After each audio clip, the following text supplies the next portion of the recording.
જય શ્રી કૃષ્ણ. તો last lecture જોઈ લીધું હશે. લાસ્ટ લેક્ચરમાં આપણે ઇથરની બનાવટ ભણ્યા હતા, બરાબર. પહેલી પ્રક્રિયા ઇથરની બનાવટમાં આવી ભણ્યા હતા કે આલ્કોહોલમાંથી સતત ઇથરીકરણ દ્વારા ઇથર આલ્કોહોલની એસિડિક માધ્યમમાં સલ્ફ્યુરિક એસિડ અથવા ફોસ્ફરિક એસિડ માધ્યમમાં જો નિર્જલીકરણ પ્રક્રિયા કરો તો 2 અણુ આલ્કોહોલના વપરાય, એમાંથી પાણીનો અણુ દૂર થઈ અને ઇથર સંયોજન બને.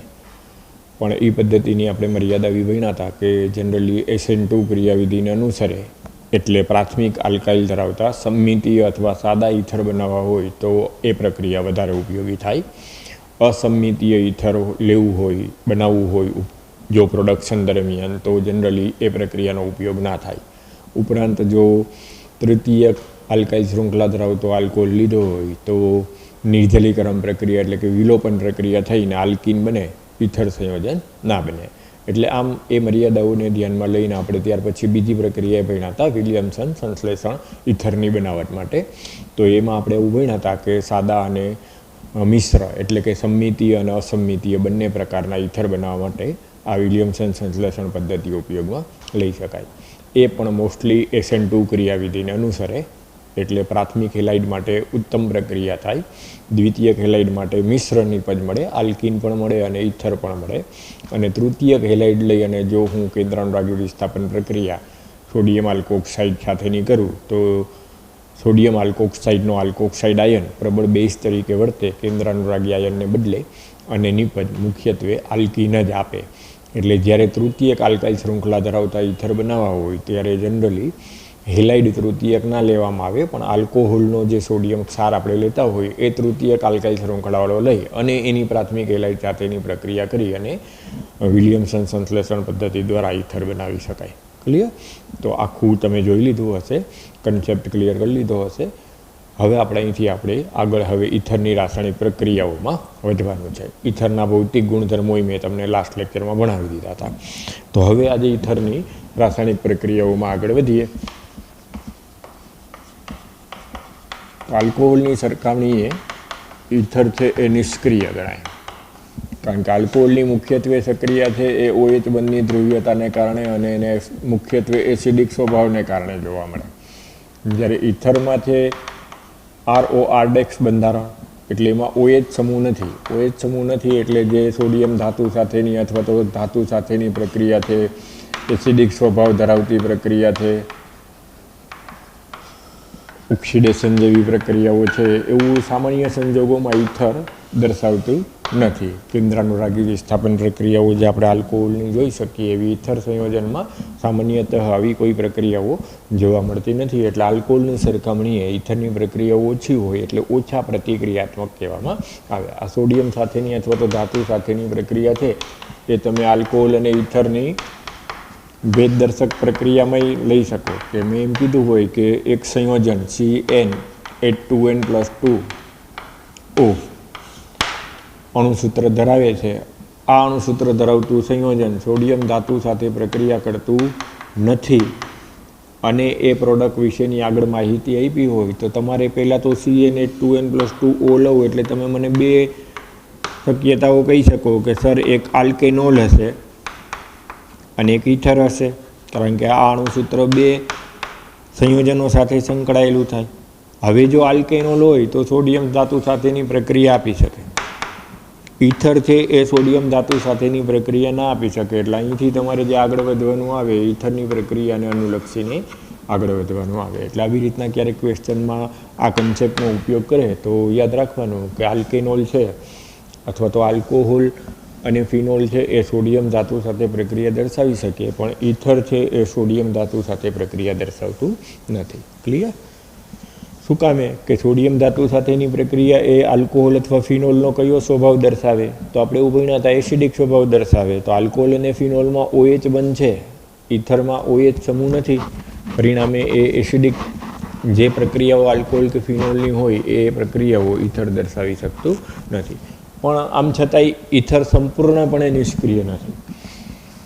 કેટલીક પ્રક્રિયાઓ ઇથર સંયોજન દર્શાવી શકે. એમાં સૌથી અગત્યની પ્રક્રિયા હોય તો પ્રબળ હેલોજન એસિડ સાથેની પ્રક્રિયા થાય. હેલોજન એસિડ સાથે જો ઈથરની પ્રક્રિયા કરો તો પ્રક્રિયા વિઘટન થઈ ROR ડેક્સમાંથી CO બંધનું વિઘટન થઈ અને નિપજ મળે. એવી જ રીતના એસિડિક માધ્યમમાં એટલે કે મંદ સલ્ફ્યુરિક એસિડની હાજરીમાં જો જળ વિભાજન કરો તો જળ વિભાજન જેવી પ્રક્રિયા પણ ઈથર દર્શાવી શકે. એટલે આમ વિખંડન પ્રક્રિયા એસિડિક માધ્યમમાં જળ વિભાજન કે હેલોજન એસિડ પ્રત્યેની દર્શાવી શકે છે. સામાન્ય સંજોગોમાં આલ્કોહોલની બધી પ્રક્રિયાઓ આલ્કોહોલ જેવી બધી પ્રક્રિયાઓ ઈથર દર્શાવતું નથી. તો મેક્સિમમ ફોકસ આપણી ટેક્સ્ટબુકમાં આ હેલોજન એસિડ સાથેની પ્રક્રિયાનું છે. એટલે આપણે પહેલાં હેલોજન એસિડ સાથેની પ્રક્રિયા જે CO બંધના વિઘટનથી જોવા મળે એ ભણીએ. તો જો કોઈ પણ વખતે ઈથરની હેલોજન એસિડ સાથે વધુ પ્રમાણમાં પ્રક્રિયા કરો એટલે કે પૂરતા પ્રમાણમાં હેલોજન એસિડ લઈને પ્રક્રિયા કરો તો 2 મોલ હેલાઇડ બને અને પાણીનું અણુ દૂર થાય. પાણીનું અણુ દૂર થાય 2 હેલોજન છે હાઇડ્રોકાર્બન શૃંખલા સાથે જોડાઈ જાય તો 2 હેલાઇડના અણુ અને પાણી દૂર થાય. દાખલા તરીકે મને આમ કીધું હોય કે ડાયમિથાઇલ ઈથર છે અથવા મિથોક્સીમિથેન છે એની વધુ પ્રમાણમાં સાંદ્ર HI સાથે પ્રક્રિયા કરતા તો જો વધુ પ્રમાણમાં પ્રક્રિયા કરતાં એમ કીધું હોય પૂરતા પ્રમાણમાં પ્રક્રિયા કરતાં એમ કીધું હોય તો 2 મોલ મિથાઇલ આયોડાઇડ બને અને પાણીનું અણુ દૂર થાય. 2 મોલ મિથાઇલ આયોડાઇડ બને અને પાણીનું અણુ દૂર થાય. તો આવી રીતના હેલોજન એસિડ સાથે જ્યારે પ્રક્રિયા કરો ત્યારે પૂરતા પ્રમાણમાં જો હેલોજન એસિડ લીધેલું હોય તો આયોડાઇડ અથવા તો હેલાઇડ અને પાણીનું અણુ દૂર થાય. હું આયોડાઇડ એટલે બોલું છું કે જો આયોડાઇડ હેલોજન એસિડમાં લીધું હોય તો સૌથી વધુ પ્રતિક્રિયાત્મકતા HIની હોય, એના પછી HBrની હોય, એના પછી HClની હોય. HF છે એ સામાન્ય સંજોગોમાં નિષ્ક્રિય રહે કારણ કે બંધ ઉર્જા મહત્તમ હોય અથવા તો એનો એસિડિક સ્વભાવ ઓછામાં ઓછો હોય. એટલે જો એમ કહે કે હેલોજન એસિડ સાથેની ઈથરની પ્રતિક્રિયાત્મકતાનો ક્રમ જણાવો તો નીટ અને JEE અને ગુજકેટ માટે IMP કે હેલોજન એસિડની પ્રતિક્રિયાત્મકતાનો ક્રમ આલ્કાઇલ ઈથર અથવા તો એરાઇલ ઈથર સાથે જો વિચારવામાં આવે તો HI થી HCl તરફ જતાં ઘટતો જતો ક્રમ જોવા મળે. શું કામે કે HI છે એ પ્રબળ એસિડ છે, જેમ જેમ HCl તરફ જાવ એમ એસિડિકતા ઘટતી જતી જોવા મળે, માટે પ્રતિક્રિયાત્મકતા ઘટતી જતી જોવા મળે. તો પાછા આપણે હતા ત્યાં આવી જાય કે આમાં જો હવે હું 2 તબક્કામાં પ્રક્રિયા સમજાવું કે મેં કોઈ એક અસમિતિ ઈથર લઈ અને HI સાથે પ્રક્રિયા કરી તો પહેલા તબક્કામાં CO બંધનું વિઘટન થઈ 1 મોલ આલ્કોહોલ અને 1 મોલ આયોડાઇડ મળે. પછી બીજા તબક્કામાં પાછો જે આલ્કોહોલ અણુ છે HI સાથે પ્રક્રિયા કરી અને બીજો મોલ આયોડાઇડ આપે અને પાણીનું અણુ દૂર થાય. OH- નું વિસ્થાપન I- વડે થઈ અને આયોડાઇડ અને પાણી મળે. એટલે આમ જો પૂરતા પ્રમાણમાં હેલોજન એસિડ ના કીધું હોય અને 1 જ મોલ HI વાપર્યું હોય તો પ્રક્રિયા દરમિયાન 1 મોલ આલ્કોહોલ અને 1 મોલ આયોડાઇડ મળે. જો વધુ પ્રમાણમાં HI નાખો તો પાછું બીજો HI નો અણુ પ્રક્રિયા દરમિયાન વપરાય અને આલ્કોહોલમાંથી પાછું વિસ્થાપન પ્રક્રિયા થઈ અને આયોડાઇડમાં કન્વર્ઝન થાય. એટલે પ્રક્રિયા દરમિયાન મોસ્ટલી 1 મોલ HI સાથેની પ્રક્રિયા નીટ અને જીમાં ઘણી બધી વાર પૂછાય છે. આ વર્ષે 2020માં એમાંથી પ્રશ્ન પૂછાઈ ગયો નીટમાં કે 1 મોલ HI નાખ્યું હોય અને એમ કીધું હોય કે મળતી નિપજની અનુમાન કરો અથવા તો મળતી નિપજ માટે સાચો વિકલ્પ જણાવો.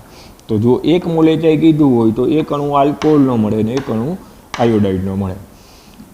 જો 2 મોલ HI લીધું હોય અથવા તો વધુ પ્રમાણમાં HI નાખ્યું હોય તો પછી ફર્ધર આ બીજા સ્ટેપમાં આલ્કોહોલ છે HI સાથે પ્રક્રિયા કરી અને વધારાનું 1 મોલ આયોડાઇડ અને પાણી આપે. એટલે અહીંયા મેં તમને ડાયરેક્ટ સીધું લખીને આપી દીધું છે 2 મોલ હેલાઇડ બને તો એમાં વધુ પ્રમાણમાં હેલોજન એસિડ સાથે પ્રક્રિયા કરેલી હોય તો 2 મોલ હેલાઇડ મળે.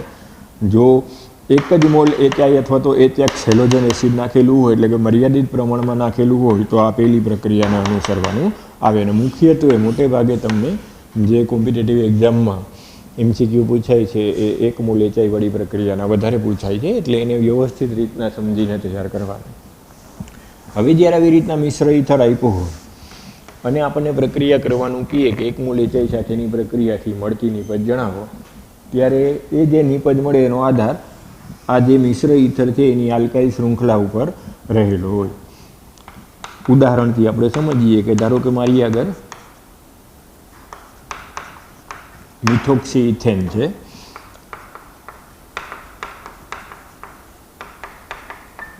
તમારી આગળ તૃતીયક બ્યુટાઇલ મિથાઇલ ઇથર છે અને કોઈ એક ત્રીજી વ્યક્તિ આગળ એનિસોલ છે. ત્રણેય આપણે એચઆઈ સાથેની પ્રક્રિયાથી જે મળતી નિપજ છે એ વિચારીએ કે 1 મોલ એચઆઈ લઈ અને આપણે વિચારીએ કે કઈ કઈ નિપજ મળે.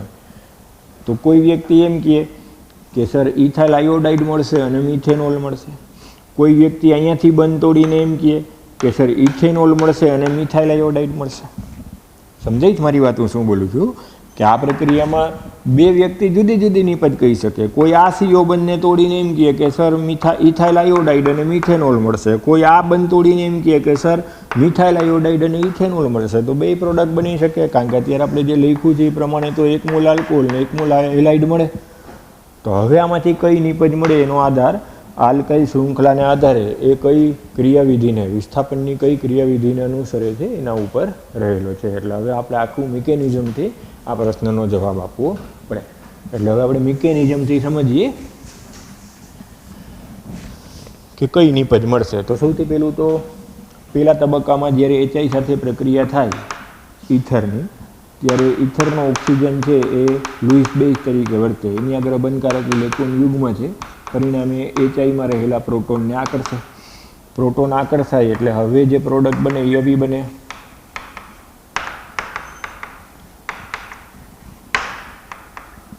અને પ્રોટોનેટેડ ઇથર કહેવાય અથવા તો ઓક્ઝોનિયમ આયનના નામથી ઓળખવામાં આવે. એટલે પહેલા તબક્કામાં આવી રીતના ઓક્ઝોનિયમ આયન બને. હવે આ આઈ માઇનસ છે એ કેન્દ્રાનુરાગી આયન તરીકે વર્તે. આ કાર્બન એ પ્લસ છે અને આ કાર્બન એ પ્લસ છે, આંશિક ધન વીજભારિત છે. એટલે આયોડાઇડ આયન કેન્દ્રાનુરાગી આયન તરીકે વર્તી અને આ કાર્બન ઉપર અથવા તો આ કાર્બન ઉપર એટેક કરી શકે. હવે જ્યારે પ્રાથમિક અથવા દ્વિતીયક આલ્કાઇલ શૃંખલા ઓક્સિજન સાથે જોડાયેલી હોય ત્યારે આ પ્રક્રિયા SN2 ક્રિયાવિધિને અનુસરે. વિષમભાગી વિભાજન ના થાય, પ્રક્રિયા એક જ તબક્કામાં થાય, SN2 ક્રિયાવિધિને અનુસરે. ખાસ આ યાદ રાખવાનું કે જ્યારે આલ્કાઇલ શૃંખલા પ્રાથમિક અથવા દ્વિતીયક હોય ઓક્ઝોનિયમ આયનમાં, ત્યારે જે ક્રિયાવિધિ છે એ કઈ થાય? SN2. પરિણામે SN2 ક્રિયાવિધિને અનુસરતું હોવાથી હવે હું તમને પૂછું કે આયોડાઇડ આયન એટલે કે કેન્દ્રાનુરાગી આયન આયોડાઇડ કયા કાર્બકેટ આયન સાથે જોડાય? તો તમે તરત જ કહી શકો જેમાં અવકાશી અવરોધ ઓછો હોય અથવા તો આલ્કાઇલ શૃંખલા જેમાં નાની હોય એના સાથે આયોડાઇડ આયન જોડાય. કારણ કે SN2 ક્રિયાવિધિ આપણે ભણ્યા હતા, સૌથી વધુ મિથાઇલમાં થાય, પછી પ્રાથમિકમાં થાય, પછી દ્વિતીયક અને પછી તૃતીયક SN2 ક્રિયાવિધિનો ક્રમ હેલાઇડવાળા પાઠમાં આપણે ભણ્યા હતા કે આ પ્રમાણે જોવા મળે. એટલે તમે તરત જ કહી શકો કે આયોડાઇડ માઇનસ આયન આ કાર્બન ઉપર એટેક કરે એટલે મિથાઇલ આયોડાઇડ મળે. અહીંથી બંધનું વિઘટન થઈ ઓક્ઝોનિયમ આયન થાય, ઓક્સિજનમાં ફેરવાઈ જાય, પરિણામે ઇથેનોલ મળે. એટલે તમને અંતિમ નિપજ મિથાઇલ આયોડાઇડ અને ઇથેનોલ મળશે. ફાઇનલ પ્રોડક્ટ આપણને આ પ્રક્રિયામાં કઈ મળશે? મિથાઇલ આયોડાઇડ અને ઇથેનોલ. એટલે ખાસ ધ્યાન રાખવાનું, મોસ્ટ આઈએમપી નોંધ, કે જ્યારે મિશ્ર ઇથર અથવા તો અસમમિત ઇથર આપ્યો હોય અને ઓક્ઝોનિયમ આયન સાથે જ્યારે બે આલ્કાઇલ શૃંખલાઓ જે જોડાયેલી છે એ પ્રાથમિક અથવા દ્વિતીયક હોય ત્યારે પ્રક્રિયા SN2 ક્રિયાવિધિને અનુસરે. અને SN2 ક્રિયાવિધિને અનુસરતું હોવાથી જે કેન્દ્રાનુરાગી આયન હેલાઇડ છે એ નાની આલ્કાઇલ શૃંખલા સાથે અથવા તો જેમાં ઓછો અવકાશી અવરોધ છે એવી શૃંખલા સાથે જોડાઈ અને આયોડાઇડ આપશે. બાકીનો ભાગ છે એ ઓક્ઝોનિયમ આયનમાંથી વિઘટન થઈ અને આલ્કોહોલમાં કન્વર્ટ થશે. એટલે મિકેનિઝમ દ્વારા હવે તમે સમજી શકો કે જો મિથોક્સી ઇથેનની એચઆઈ સાથેની પ્રક્રિયા કીએ તો ઇથેનોલ બનશે અને મિથાઇલ આયોડાઇડ બનશે. આ મિકેનિઝમમાં મેં તમને જે આ ક્રમ સમજાવ્યો હતો કે એચઆઈથી HCl તરફ જાવે એમ પ્રતિક્રિયાત્મકતાનો ક્રમ ઘટતો જાય, એ આ મિકેનિઝમમાં તમને સમજાઈ જાય કે પહેલો તબક્કો છે એ પ્રોટોનેશનનો છે. ઇથરનું પ્રોટોનેશન થઈ અને ઓક્ઝોનિયમ આયન અથવા તો પ્રોટોનેટેડ ઇથર બને. તો જે પ્રોટોનેશન સહેલાઈથી કરી શકે એની પ્રતિક્રિયાત્મકતા વધારે હોય. તો પ્રોટોનેશન સહેલાઈથી શેમાં થાય? જે વધારે પ્રબળ એસિડ હોય એમાં થાય. તો આપણે ભણી ગયા છીએ કે એચઆઈ વધુ પ્રબળ એસિડ છે, HCl એના કરતાં નિર્બળ એસિડ છે. એટલે સહેલાઈથી પ્રોટોનેશન કોણ કરી શકે? એચઆઈનો અણુ કરી શકે. પરિણામે પ્રતિક્રિયાત્મકતા ઇથર સાથેની હેલોજન એસિડની પ્રક્રિયાની જો ક્રમમાં પૂછવામાં આવે તો એ આ ક્રમમાં થતી જોવા મળે. HI થી HBr થી HCl તરફ જાવ એમ ઘટતું જતું જોવા મળે. એટલે મિકેનિઝમ છે એ વ્યવસ્થિત રીતના યાદ રાખવાની કે જો પ્રાથમિક કે દ્વિતીય આલ્કાઇલ શૃંખલા હોય તો પ્રક્રિયાની ક્રિયાવિધિ SN2 માર્ગને અનુસરે છે. એટલે પાછું એક વખત સમજાવું છું મિકેનિઝમ કે પહેલા તબક્કામાં જ્યારે ઇથરની HI સાથે પ્રક્રિયા કરવામાં આવે ત્યારે ઇથર છે એ લુઈસ બેઝ તરીકે ઇલેક્ટ્રોન દાતા તરીકે વર્તી પ્રોટોનેશન અનુભવે એટલે આવી રીતના પ્રોટોનેટેડ ઇથર અથવા ઓક્ઝોનિયમ આયન બને. જો આલ્કાઇલ શૃંખલા પ્રાથમિક હશે તો SN2 ક્રિયાવિધિને અનુસરશે એટલે કે આયોડાઇડ એટલે કેન્દ્રાનુરાગી આયન, ધારો કે આની શૃંખલા નાની છે, નાનો આલ્કાઇલ સમૂહ છે તો આના સાથે જોડાઈ મધ્યવર્તી આયન બનાવે.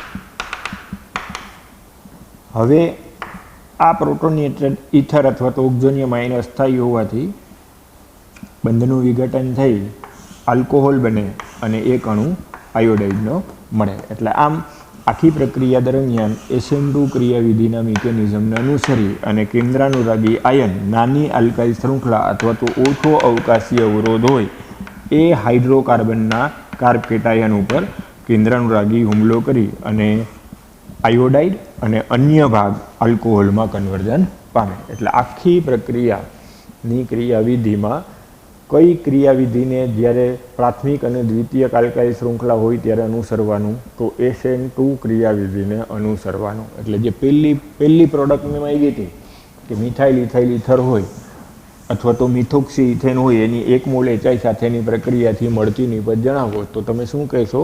મિથાઇલ આયોડાઇડ અને ઇથેનોલ મળશે. હવે માનો કે વધુ પ્રમાણમાં HI નાખેલું હોય તો વળી પાછી પ્રક્રિયા આગળ થાય કે ઇથેનોલ છે એ પાછું HIની સાથે પ્રક્રિયા કરશે. આલ્કોહોલનો જે ઓક્સિજન છે એ ઇલેક્ટ્રોન દાતા તરીકે વર્તશે એટલે કે લુઈસ બેઝ તરીકે વર્તશે. પ્રોટોનેશન અનુભવશે એટલે પ્રોટોનેટેડ આલ્કોહોલ બનશે અથવા તો ઓક્ઝોનિયમ આયન બનશે. આ પ્રોટોનેટેડ આલ્કોહોલ અથવા ઓક્ઝોનિયમ આયન અસ્થાયી હોય એટલે પાણીનું અણુ દૂર થશે એટલે કાર્બ કેટાયન છે એ કોના સાથે જોડાઈ જશે? આયોડાઇડ સાથે જોડાઈ જશે એટલે આપણને આયોડાઇડનો બીજો અણુ મળશે. એટલે જો વધુ પ્રમાણમાં HI ઉમેરેલું હોય તો પહેલા તબક્કામાં જે આલ્કોહોલ છૂટો પડ્યો એ આલ્કોહોલ પાછો HIના અણુ સાથે પ્રક્રિયા કરી પ્રોટોનેટેડ આલ્કોહોલ અથવા તો ઓક્ઝોનિયમ આયન બનાવી પાણીનું અણુ દૂર કરી અને હેલાઇડનો બીજો અણુ આપશે. એટલે આખી પ્રક્રિયા જો 2 સ્ટેપમાં ના લખવી હોય અને પૂરેપૂરા 2 HIના અણુ ઉમેરીને મારે લખી નાખવી હોય એક સાથે તો હું આમ લખી શકું કે મિથાઇલ આયોડાઇડ મળશે, ઇથાઇલ આયોડાઇડ મળશે અને પાણીનો અણુ છૂટો પડશે. જો સાંદ્ર HI સાથે પૂરતા પ્રમાણમાં મિથોક્સી ઇથેનની પ્રક્રિયા કરો તો મિથાઇલ આયોડાઇડ, ઇથાઇલ આયોડાઇડ અને પાણીનો અણુ છૂટો પડે. પણ જો મેં એમ કીધું હોય કે 1 મોલ HI સાથે પ્રક્રિયા કરો, આ જ પ્રક્રિયા જો મેં 1 મોલ HI સાથે માગેલી હોય તો તમારે હવે અત્યારે આપણે જે ક્રિયાવિધિ ભણ્યા એના આધારે જવાબ આપવાનો થાય કે જો સાંદ્ર હાઇડ્રોઆયોડિક એસિડ સાથે મિથોક્સી ઇથેનની પ્રક્રિયા કરો તો CO બંધનું વિઘટન થઈ નાની આલ્કાઇલ શૃંખલા સાથે હેલાઇડ જોડાશે અને હાઇડ્રોજન છે આ ઓક્સિજન સાથે જોડાઈ ઇથેનોલ બનશે. તો ફાઇનલ પ્રોડક્ટ તમારે આ લખવાની થાય. ક્લિયર? એટલે પરીક્ષામાં ઉતાવળ નહીં કરવાની. જો આ વખતે નીટની પરીક્ષામાં એવા જ ક્વેશ્ચન હતા, અતિ સરળ હતા પણ ટ્રિકી હતા કે જો પરીક્ષામાં આપણે ઉતાવળ કરી હોય તો 2 જવાબ સરખા જ લાગતા હોય તો ઉતાવળમાં ખોટો જવાબ ટીક થઈ જાય. જો પૂરતા પ્રમાણમાં HI સાથેની પ્રક્રિયા તો પ્રોડક્ટ બદલાઈ જાય અને 1 મોલ HI સાથેની પ્રક્રિયા તો પ્રોડક્ટ જુદી આવે. બરાબર? હવે આપણે જે તૃતીયક બ્યુટાઇલ મિથાઇલ ઇથરની ચર્ચા મેં આગળ વધારીને તમને કીધું હતું કે આપણે બીજું ઉદાહરણ આવું લઈએ કે તૃતીયક બ્યુટાઇલ મિથાઇલ ઇથર છે. હવે એની પ્રક્રિયા HI સાથે કરી, 1 મોલ HI સાથે કરી તો પહેલો તબક્કો જે છે એને એ જ આવે કે પ્રોટોનેશન થઈ ઓક્ઝોનિયમ આયન બને અથવા તો પ્રોટોનેટેડ ઈથર બને. હવે અહીંથી બીજા તબક્કાથી ક્રિયાવિધિ બદલાઈ જશે. બીજા તબક્કામાં હવે તૃતીય આલ્કાઇલ સમૂહ છે એનો કાર્બ કેટાયન સ્થાયી હોય, એટલે જ્યારે તૃતીય આલ્કાઇલ અથવા તો બેન્ઝાઇલ જેવા આર સમૂહની હાજરી હોય ત્યારે પ્રક્રિયા તરત જ પ્રાયોગિક રીતે કોને અનુસરે? SN1 ને અનુસરે, અને SN1 ને ક્રિયાવિધિને અનુસરે. એટલે હવે આ કાર્બ કેટાયન આ કાર્બ કેટાયનમાંથી સ્થાયી કાર્બ કેટાયન તૃતીયક બ્યુટાઇલ હોય એટલે વિષમભાગી વિભાજન થઈ પહેલા તબક્કામાં તૃતીયક બ્યુટાઇલ કેટાયન બનશે, અને એ તૃતીયક બ્યુટાઇલ કેટાયન છે એ કેન્દ્રાનુરાગી આયોડાઇડ આયન સાથે જોડાઈ તૃતીયક બ્યુટાઇલ આયોડાઇડ બનાવે અને મિથેનોલ છૂટું પડે. એટલે આમ આખી પ્રક્રિયા જ્યારે તૃતીયક બ્યુટાઇલ જેવો તૃતીયક આલ્કાઇલ સમૂહ હોય અથવા તો બેન્ઝાઇલ સમૂહ હોય ત્યારે એનો કેટાયન સ્થાયી હોવાથી જ્યારે પેલો તબક્કો કોમન કે ઓક્ઝોનિયમ આયન બને અથવા પ્રોટોનેટેડ ઈથર બને પ્રોટોનેશન થઈને, બીજો તબક્કો જો પ્રાથમિક અથવા દ્વિતીયક આલ્કાઇલ શૃંખલાઓ ઓક્ઝોનિયમ આયનમાં હોય તો SN2 ક્રિયાવિધિના અનુસાર થાય કે પ્રક્રિયા એક જ તબક્કામાં થઈ મધ્યવર્તી ટ્રાન્ઝિશન સ્ટેટ એટલે કે મધ્યસ્થ મધ્યવર્તી સંકીર્ણ બને ને પછી એમાં વિઘટન થઈ અને આયોડાઇડ અથવા હેલાઇડ અને આલ્કોહોલનો અણુ છૂટો પડે. એટલે એક તબક્કામાં આખી પ્રક્રિયા થાય. પણ જો ઓક્ઝોનિયમ આયન અથવા પ્રોટોનેટેડ ઈથરમાં જોડાયેલી આલ્કાઇલ શૃંખલામાં તૃતીયક આલ્કાઇલ શૃંખલા હોય અથવા તો બેન્ઝાઇલ જેવી શૃંખલા હોય કે જેનો કાર્બ કેટાયન સ્થાયી હોય ત્યારે આખી મિકેનિઝમ બદલાઈ જાય, બીજો તબક્કાથી ફેર પડી જાય, વિષમભાગી વિભાજન થઈ કાર્બ કેટાયન બને એટલે કે SN1 ક્રિયાવિધિને અનુસારે કાર્બ કેટાયન બન્યા પછી હેલાઇડ એટલે કે કેન્દ્રાનુરાગી આયન સાથે જોડાય એટલે આયોડાઇડ અથવા બ્રોમાઇડ અથવા ક્લોરાઇડ બને અને આલ્કોહોલ છૂટો પડે. એટલે જો અત્યારે મેં આ પ્રક્રિયાની પ્રોડક્ટમાં આવી હોય તો તમારે તરત જ વિચારવાનું કે આમાં તૃતીયક આલ્કાઇલ શૃંખલા છે તો વિષમભાગી વિભાજન થઈ આનો કાર્બ કેટાયન સ્થાયી હોવાથી કાર્બ કેટાયન બનશે એટલે મિથેનોલ અને તૃતીયક બ્યુટાઇલ હેલાઇડ છૂટું પડશે. એટલે આ પ્રક્રિયાની જો નિપજમાં આવી હોય તો હું એમ કે તૃતીયક બ્યુટાઇલ આયોડાઇડ અને મિથેનોલ નિપજ તરીકે આવશે. આ જ જગ્યાએ ધ્યાન રાખવાનું કે બેન્ઝાઇલ શૃંખલા હોય, માનો કે આવું કીધું હોય કે આ પ્રક્રિયા HBr સાથે કરતા વધુ પ્રમાણમાં શબ્દ નથી વાપરો, એમ કીધું કે HBr સાથે કરતા તો HBr સાથે પ્રક્રિયા કીધી હોય તો બેન્ઝાઇલ કેટાયન સ્થાયી હોય એટલે તો તમારે આમ કહી દેવાનું બેન્ઝાઇલ બ્રોમાઇડ મળશે અને મિથેનોલ છૂટું પડશે. આ પ્રક્રિયા દરમિયાન પ્રક્રિયા કઈ ક્રિયાવિધિને અનુસરે તેમ કહેવાનું SN1 ક્રિયાવિધિને અનુસરે. ક્લિયર?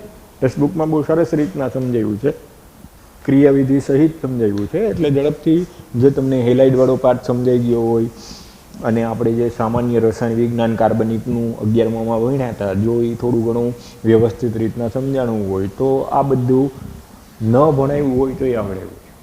તમે તમારી મેળે વાંચી નહીં સમજી શકો એમ છો પણ છતાંય પરીક્ષાની દ્રષ્ટિએ અગત્યનું છે એટલે પાછું મેં એકથી ધીમે ધીમે રિપીટ કર્યું. હજી એ ના સમજાય તો મને પાછું કહી દેવાનું ક્વેરીમાં તો હું પાછું એક વખત સમજાવવા માટે તૈયાર છું. પણ આ પરીક્ષાની દ્રષ્ટિએ મોસ્ટ આઈએમપી ટોપિક આ વખતે નીટમાં પૂછાઈ ગયો છે, JEEમાં આમાંથી પ્રશ્ન પૂછાઈ ગયો છે એટલે અવગણતા નહીં. સાવ સરળ છે કે ROR ડેક્સમાં જો આલ્કાઇલ શૃંખલા પ્રાથમિક અને દ્વિતીયક હોય તો એ SN2 ક્રિયાવિધિને અનુસરે તો આયોડાઇડ અથવા હેલાઇડ નાની આલ્કાઇલ શૃંખલા અથવા અવકાશી અવરોધ જેમાં ઓછો હોય એના સાથે જોડાય. આ જ જગ્યાએ અત્યારે મને એમ કીધું હોય કે તૃતીયક અથવા બેન્ઝાઇલ જેવી શૃંખલા છે આ બેમાંથી એક તો જ્યારે બંધનું વિઘટન થાય ત્યારે SN1 ક્રિયાવિધિને અનુસરે અને જેનો કાર્બ કેટાયન સ્થાયી હોય એના સાથે કેન્દ્રાનુરાગી આયન જોડાય અને હેલાઇડ નિપજ આપે. એટલે આમ જો આ એક સમરી યાદ રાખી લ્યો તો કોઈ જગ્યાએ ક્યાંય મુશ્કેલી પડશે નહીં. બરાબર? હવે ઉદાહરણ બદલાવીએ. મેં તમને એનિસોલ આપ્યું હતું એટલે કે એરાઇલ ઈથર હોય અને HI સાથેની પ્રક્રિયા કરવાની કીધી. એનિસોલ એટલે એરાઇલ ઈથર કહેવાય, એક આલ્કાઇલ સમૂહ ને એક એરાઇલ સમૂહ છે એટલે આને એરાઇલ ઈથર કહેવાય. તો જ્યારે એરાઇલ ઈથર હોય ત્યારે જે પ્રોડક્ટ બને એ ફિનોલ અને આયોડાઇડ બને. ત્યારે જે પ્રોડક્ટ બનશે ફિનોલ અને આયોડાઇડ બનશે. શું કામે કે અહીંથી વિષમભાગી વિભાજન થશે, અહીંથી વિષમભાગી વિભાજન થશે નહીં. શું કામે એનું કારણ તમે સમજી શકો કે જ્યારે CO બંધ એરાઇલ શૃંખલા સાઈડનો તમે લ્યો ત્યારે આ બંધમાં સંસ્પંદનને કારણે આની ધન સંસ્પંદન અસરને કારણે આમાં બંધની પ્રકૃતિ દ્વિબંધની હોય.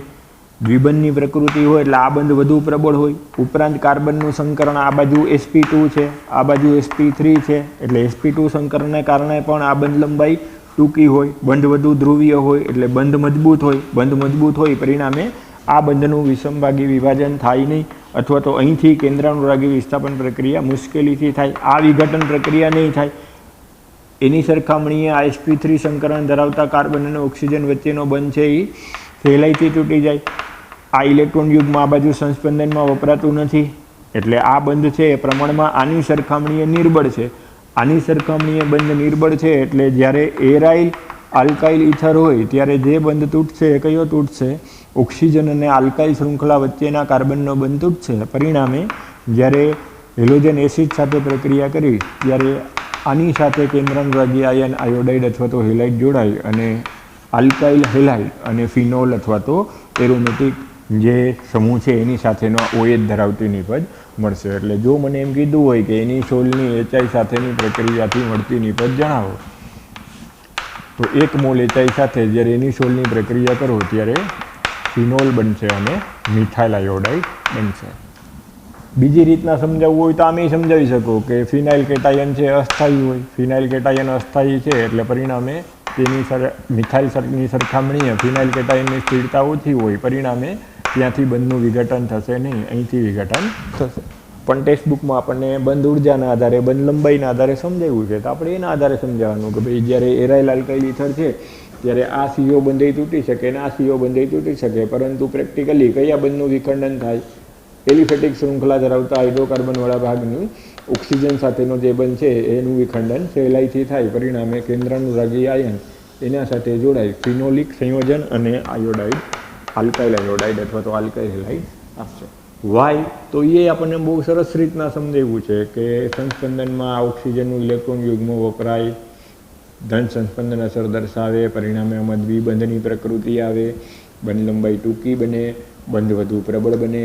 એ રીતથી ના સમજાવવું હોય તો સંકરણથી સમજાવો કે આમાં sp3 સંકરણ છે, sp2 સંકરણ છે, આમાં sp3 સંકરણ છે. sp2 સંકરણ ધરાવતા કાર્બન અને ઓક્સિજન વચ્ચેનો બંધ વધુ પ્રબળ હોય, પરિણામે એનું વિખંડન ન થાય. એની કમ્પેરિઝનમાં આ બંધનું વિખંડન થાય. પરિણામે આલ્કાઇલ સમૂહ છે એ આયોડાઇડ અથવા તો હેલાઇડ સંયોજન આપશે. એટલે જો એની સોલનો અથવા ફેનિટોલ કીધું હોય તો એ જ પ્રોડક્ટ આપવાની.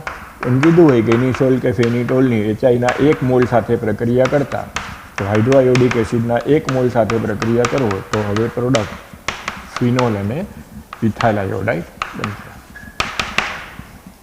આ બંધનું વિઘટન નહીં થાય, ટૂંકું ને ટચ અહીંથી વિઘટન થશે અને અહીંથી વિઘટન થશે, એટલે હેલોજન અથવા તો આ પ્રક્રિયા માટે આયોડાઇડ આ ઇથાઇલ સમૂહ સાથે જોડાશે. પરિણામે ઇથાઇલ આયોડાઇડ બનશે. ક્લિયર?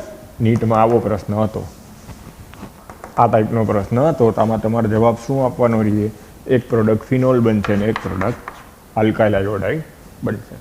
આ નીટની જે 2020ની પ્રક્રિયા પરીક્ષા જે લેવાની એમાં આ પ્રશ્ન હતો. તો કંઈ એટલે કંઈ અઘરું ના કહેવાય, સાવ સહેલું પેપર કહેવાય. એક પણ ક્વેશ્ચન આપણે જો ચર્ચા કરીશું તમે જ્યારે અહીંયા હાજર આવશો, પ્રત્યક્ષ આવશો ત્યારે આખું નીટનું પેપર હું સોલ્વ કરાવીશ. તમે પોતે કહેશો કે સર ખરેખર થોડુંક ધ્યાન આપ્યું હોય તો હાર્ડલી 2 કે 1 પ્રશ્નમાં ઉતાવળની ભૂલ થાય તો ભલે, બાકી ઓમ ટેક્સ્ટબુક રિલેટેડ ન હોય એવો ક્વેશ્ચન એક પણ નથી. પણ છતાંય ઉતાવળમાં 2, 3, 4, 5 એવા ખોટા પાડીને આવ્યા હોય હોશિયાર છોકરાઓ જેને ખરેખર કાયદેસર મહેનત કરી છે, ટાર્ગેટ ઓરિએન્ટેડ રહીને કામ કર્યું છે, એ જો 2, 3 કે 4, 5 ખોટા પાડીને આવ્યા હોય તો ખાલી એક જ વસ્તુનો અભાવ, કોન્સન્ટ્રેશન, અને કાં ઓવર કોન્ફિડન્સ આવી ગયો હોય કે પેપર બહુ સહેલું હતું. છે ઘણા લોકો છે કે જેને લગભગ 1 કે 2 બાદ કરતાં બધાય સાચા છે. તો હું એમ કહું કે બસ એ લેવલનું પેપર હતું કે મોટા ભાગનાને એ થઈ શકે એવું હતું કે 1 કે 2 જ ખોટા પડે હાર્ડલી. પણ છતાંય જો વધારાના પડ્યા હોય તો કાં ઓવર કોન્ફિડન્સમાં આવી ગયા હોય, સાવ સહેલું પેપર છે એટલે થોડાક રિલેક્સ થઈ ગયા હોય, અને કાં ગૂંચવાઈ ગયા હોય, નજીકની આવી પ્રક્રિયાઓ જ્યારે આપી હોય ત્યારે એ તે ટાઈમ ગૂંચવાઈ ગયા હોય કે હવે કઈ નિપજ લખવું, બરાબર. તો જો સ્વસ્થતા જાળવીને કેમિસ્ટ્રીનું પેપર ભર્યું હોય તો સાવ એટલે સાવ સરળ હતું. એટલે આજના જે આ લેક્ચરમાંથી ક્વેશ્ચન હતો, આ પ્રશ્નમાંથી ક્વેશ્ચન હતો કે હાઇડ્રો આયોડિક એસિડ સાથેના 1 મોલના હાઇડ્રોએડિક એસિડ સાથેની પ્રક્રિયાથી મળતી નિપજ જણાવો. તો મેં તમને 3 ઓપ્શન કીધા કે પહેલી પ્રક્રિયામાં શું થાય કે જો ROR ડેક્સ છે અને HI સાથેની પ્રક્રિયા છે તો પહેલો તબક્કો સરખો. બીજા તબક્કામાં જો આ પ્રાથમિક કે દ્વિતીયક આલ્કાઇલ શૃંખલા હોય તો જ્યારે પ્રક્રિયા થશે ત્યારે નાની આલ્કાઇલ શૃંખલા ધરાવતા હાઇડ્રોકાર્બનવાળા કાર્બન સાથે હેલાઇડ જોડાય અને હેલાઇડ મળશે, બાકીનો ભાગ આલ્કોહોલ તરીકે છૂટો પડશે. જો તૃતીયક આલ્કાઇલ કે બેન્ઝાઇલ જેવી આરની શૃંખલા હોય તો પ્રક્રિયા SN1 મિકેનિઝમને અનુસરશે. પહેલો તબક્કો તો આ છે જ કે ઓક્ઝોનોમ આયન બનશે પ્રોટોનેશન થઈને. બીજા તબક્કામાં SN1ની મિકેનિઝમને અનુસરી તૃતીયક બ્યુટાઇલ અથવા તૃતીયક આલ્કાઇલ કેટાયન કે બેન્ઝાઇલ કેટાયન વધુ સ્થાયી હોવાથી ત્યાંથી વિષમભાગી વિભાજન થઈ કાર્બ કેટાયન બનશે ને એ કાર્બ કેટાયન છે એ કેન્દ્રાનુરાગી આયન હેલાઇડ સાથે જોડાય અને હેલાઇડ બનાવશે, બાકીનો ભાગ આલ્કોહોલ તરીકે છૂટો પડશે. પરંતુ જો એરાઇલ ઇથર હોય અને એની HI સાથે પ્રક્રિયા કરો તો જે ઓક્ઝોનિયમ આયન અથવા તો પ્રોટોનેટેડ ઇથર બને એ પ્રોટોનેટેડ ઇથર બન્યા પછી હવે જે આગળનો બીજો તબક્કો છે એ ફિક્સ થઈ જાય કે આ બંધનું વિખંડન નહીં થાય, અહીંથી પ્રક્રિયા નહીં થાય, કારણ કે હમણાં જ હજુ મેં સમજાવ્યું કે આ બંધ વધુ પ્રબળ હોય. એટલે ત્યારે હવે જે હેલાઇડ આયન છે એ આલ્કાઇલ શૃંખલા સાથે જોડાઈ ફિનોલિક સંયોજન અને આલ્કાઇલ હેલાઇડ આપશે. ક્લિયર? તો જો આમ કન્સેપ્ટ વાઇઝ ક્લિયર કરી નાખો માઇન્ડમાં, મેં ફેરવીને 3-4 વાર સમજાવ્યું, બરાબર. હવે જો એ કન્સેપ્ટ ક્લિયર કરી નાખો તો કોઈ જગ્યાએ હું નથી માનતો મુશ્કેલી પડે. બહુ સહેલો પ્રશ્ન છે અને સરળ છે અને પૂછાય એવો છે. હા, એમ કીધું હોય કે વધુ પ્રમાણમાં HI સાથે પ્રક્રિયા કરતા તો આ બે પ્રક્રિયામાં પાછું આલ્કોહોલનું રૂપાંતર આયોડાઇડમાં અથવા હેલાઇડમાં થઈ જાય. પણ આમાં જો એમ કીધું હોય કે વધુ પ્રમાણમાં HI સાથે પ્રક્રિયા કરતા તો એક વખત ફિનોલ અને મિથાઇલ આયોડાઇડ બની ગયું એની સોલમાંથી, પછી વધારે HI નાખીને પ્રક્રિયા કરો તો એ થશે નહીં, કારણ કે ફિનોલમાંથી આ OH સમૂહનું કેન્દ્રાનુરાગી વિસ્થાપન પ્રક્રિયા આયોડાઇડ વડે સહેલાઈથી થશે નહીં. એટલું ઇઝીલી હાઇડ્રોજન આયોડાઇડ વડે ફિનોલના OH સમૂહનું વિસ્થાપન થઈ અને આયોડો બેન્ઝીન બને નહીં. એટલે આમ જો વધુ પ્રમાણમાં HI નાખો તો આમાં આગળ પ્રક્રિયા નહીં થાય, આમાં આગળ પ્રક્રિયા થઈ અને પાછું આ આલ્કોહોલમાંથી આયોડાઇડ બની જશે. આમાં જે અંતિમ નિપજ આ મળી ફિનોલ અને મિથાઇલ આયોડાઇડ એ જ બે પ્રોડક્ટ એમને એમ રહે. ક્લિયર? એટલે ક્યારેક કારણ આપવામાં આ પ્રશ્ન પૂછાય એવો છે કે ફિનોલ બન્યા પછી વધારે પ્રમાણમાં HI સાથે પ્રક્રિયા કરતા આયોડો બેન્ઝીનમાં કન્વર્જન થાય કે નહીં, તો જવાબ ના આપવાનો. કે વધારે પ્રમાણમાં જો ફિનોલ બન્યા પછી વધારે પ્રમાણમાં HI સાથે પ્રક્રિયા કરો તો મિકેનિઝમથી વિચારો કે આ અહીંયા આવે અને ઓક્ઝોનિયમ આયન બને ધારો કે તો હવે આ બંધનું વિખંડન શક્ય નથી. એટલે પાણીનું દૂર થઈને આ કાર્બકેટાયન બને ને આની સાથે જોડાય એવું શક્ય નથી. બે રીતના સમજાવી શકો. ફિનાઇલ કાર્બકેટાયન સ્થાયી નથી, અથવા તો એમ કહી શકો કે આમાંથી ઓક્ઝોનિયમ આયન અસ્થાયી હોવાથી પાણીનું અણુ દૂર થઈ અને આ બંધનું વિઘટન થઈ અને કાર્બકેટાયન બને એવું આ બંધ ઉર્જા વધારે હોવાથી અથવા તો બંધ લંબાઈ ટૂંકી હોવાથી એ પ્રક્રિયા શક્ય નથી, કારણ કે ફિનોલની કેન્દ્રાનુરાગી વિસ્થાપન પ્રક્રિયા ઇઝીલી થતી નથી. તમારે આયોડો બેન્ઝીન બનાવવું હોય તો ફિનોલની OH માઇનસનું વિસ્થાપન કોના વડે કરવું પડે? આયોડાઇડ માઇનસ વડે કરવું પડે. તો હાઇડ્રોજન આયોડાઇડ વડે ફિનોલના OH માઇનસનું કેન્દ્રાનુરાગી વિસ્થાપન પ્રક્રિયા શક્ય નથી. એટલે આમ ફિનોલની વધારે પ્રમાણમાં HI ઉમેરી અને પાછું આયોડો બેન્ઝીનમાં કન્વર્ઝન કરી શકાતું નથી. એટલે જે ઇથેનોલમાંથી મેં HI ઉમેરી અને ઇથાઇલ આયોડાઇડ બનાવ્યું હતું એવું ફિનોલમાં શક્ય નથી. એટલે એમાં આગળ પ્રક્રિયા થશે નહીં. ક્લિયર? તો ઘણા બધા પોઈન્ટ એવા છે કે જે તમને આમાંથી પૂછી શકે. વ્યવસ્થિત રીતના શાંતિથી આખો પ્રશ્ન વાંચી જોઈ એકવાર મોઢે લખી નાખવાનો, ક્લિયર કરી નાખવાનું. આમાંથી ક્વેશ્ચન કોમ્પિટિટિવ એક્ઝામમાં હોય છે એટલે અવગણવાનો નથી. બરાબર? હા, હવે આગળ વધીએ. આવી જ રીતના ધારો કે મને આમ કીધું કે ડાઈથાઇલ ઇથર છે એની PCl5 સાથે પ્રક્રિયા કરો. આપણી ટેક્સ્ટ બુકમાં નથી, કોમ્પિટિટિવ એક્ઝામ માટે કામ નહીં. તો ડાઇથાઇલ ઇથરની જો PCl5 સાથે પ્રક્રિયા કરો તો થોડા પ્રમાણમાં થાય. એટલે ક્યારેક કોમ્પિટિટિવ એક્ઝામમાં પ્રશ્ન પૂછે તો આ નિપજ લખવાનું કે ઇથાઇલ ક્લોરાઇડ બને અને POCl3 છૂટું પડે. એટલે 2 મોલ હેલાઇડ બને અને POCl3 છૂટવું પડે. એટલે તમે જે HI સાથેની પ્રક્રિયા લખી એવી જ રીતના જો એમ પૂછે કે PCl5 સાથેની પ્રક્રિયા કયો, તો આ પ્રક્રિયાથી તમે હેલાઇડ અને POCl3 બનાવી શકો. બટ નેચરલ છે, આલ્કોહોલ જેટલી પ્રક્રિયા ના થાય પણ પ્રોડક્ટ મળી શકે. એટલે આપણે ભલે ટેક્સ્ટ બુકમાં ના હોય પણ આ એક એક્સ્ટ્રા માહિતી તરીકે લખી નાખવાનું કે ઇથોક્સી ઇથેનની PCl5 સાથેની પ્રક્રિયાથી મળતી નિપજ જણાવો તો 2 મોલ હેલાઇડ અને POCl3 છૂટવું પડે. આવી જ રીતના ક્યારેક આમ કહીએ કે વધુ પ્રમાણમાં ક્લોરીન સાથે અંધકારમાં સૂર્યપ્રકાશની ગેરહાજરીમાં પ્રક્રિયા કરતા ડાઇથાઇલ ઇથરની, તો ખાસ ધ્યાન રાખવાનું કે મુક્ત મૂલક વિસ્થાપન પ્રક્રિયા થઈ આ પ્રકારની નિપજ બની શકે. એટલે કે ઇથરનું ક્લોરિનેશન થઈ શકે. આ રીતથી જ્યારે પ્રક્રિયા કરો ત્યારે ઇથરમાંથી મુક્ત મૂલક વિસ્થાપન પ્રક્રિયા થઈ ડાયક્લોરો ઇથરનું વ્યુત્પન્ન તમને મળી શકે. આ જ પ્રક્રિયા જો એમ કહી દઈએ કે ખૂબ જ વધારે પ્રમાણમાં ક્લોરીન સાથે પ્રક્રિયા કરતા અને સૂર્યપ્રકાશની હાજરીમાં પ્રક્રિયા કરતા તો પૂરેપૂરું ક્લોરિનેશન થઈ જાય. બધા હાઇડ્રોજન દૂર થઈ જાય અને આ રીતનું ઇથર સંયોજન બની શકે. બધા હાઇડ્રોજનનું વિસ્થાપન ક્લોરીન વડે થઈ અને પ્રક્રિયા મુક્ત મૂલક વિસ્થાપન થઈને આ રીતનું ઇથર સંયોજન બની શકે. એટલે આ 2 પ્રક્રિયા છે વધારાની યાદ રાખજો કે જો PCl5 સાથેની પ્રક્રિયા કહીએ તો એ થઈ શકે અને ઇથરની ક્લોરીન સાથેની પ્રક્રિયા કહીએ તો જે આપણે મુક્ત મૂલક ક્લોરિનેશન હાઇડ્રોકાર્બનવાળા પાઠમાં ભણ્યા હતા એવી જ રીતનું મુક્ત મૂલક ક્લોરિનેશન છે. પ્રક્રિયા પરિસ્થિતિ ઉપર આધાર રાખે. જો અંધકારમાં પ્રક્રિયા કરેલું હોય તો આંશિક ક્લોરિનેશન થાય. પૂરતા ખૂબ જ વધારે પ્રમાણમાં ક્લોરીન સાથે સૂર્યપ્રકાશની હાજરીમાં પ્રક્રિયા કરો તો સંપૂર્ણપણે ક્લોરિનેશન થઈ અને આવી પ્રોડક્ટ બની શકે. ક્લિયર?